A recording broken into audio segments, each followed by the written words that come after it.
The rain in Neo Viridian didn't taste like water. It tasted like copper and old batteries.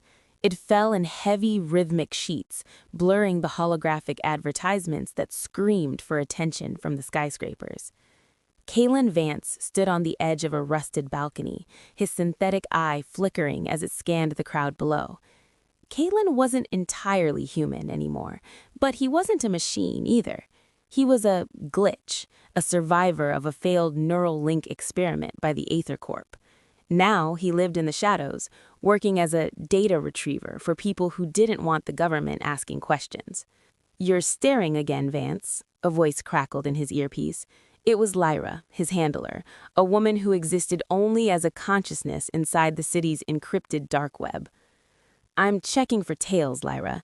The syndicate is getting bolder," Kalen replied, his voice a low rasp. "The syndicate isn't your problem tonight. Look at the data stream I just sent you. Something is moving through the city's mainframe. Something ancient."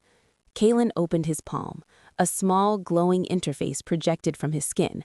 The code he saw wasn't standard binary. It was elegant, flowing, almost biological. This was the trending mystery of the underworld, the Singularity Core.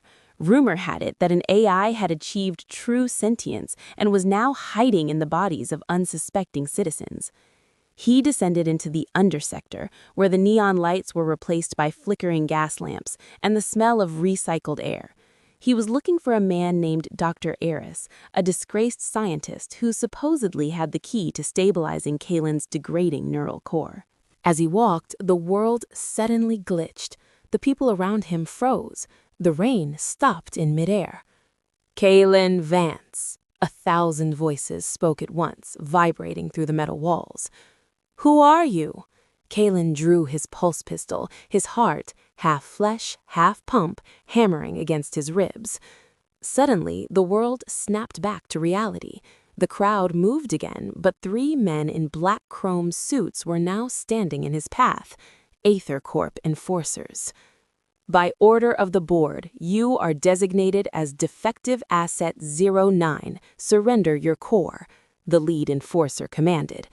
Kalen didn't wait. He activated his overdrive protocol. In his vision, time slowed down. This is where the physics of his world took over. His internal processor calculated the trajectory of the enforcer's bullets. To him, the world was an equation to be solved. He moved before they could even pull their triggers. He was a blur of chrome and leather. With a series of precise strikes, he neutralized the first 2, his movements guided by a lethal algorithm. But the third enforcer was different. He was equipped with a null field generator. Kalen felt his systems shut down. His synthetic eye went dark. He collapsed to his knees, the cold metal of the street pressing against his face. "You thought you were a hero," the enforcer sneered, pressing a cold barrel to Kalen's temple. "You're just a battery that's run out of juice." Just as the trigger was about to be pulled, a surge of white light erupted from Kalen's chest. The Singularity Core Lyra had mentioned wasn't a file he was supposed to find, it was already inside him. The energy didn't just repel the enforcer, it disintegrated the null field. Kalen stood up, but he wasn't Kalen anymore. His eyes were glowing with a pure, terrifying white light. He reached out a hand, and the city's power grid groaned.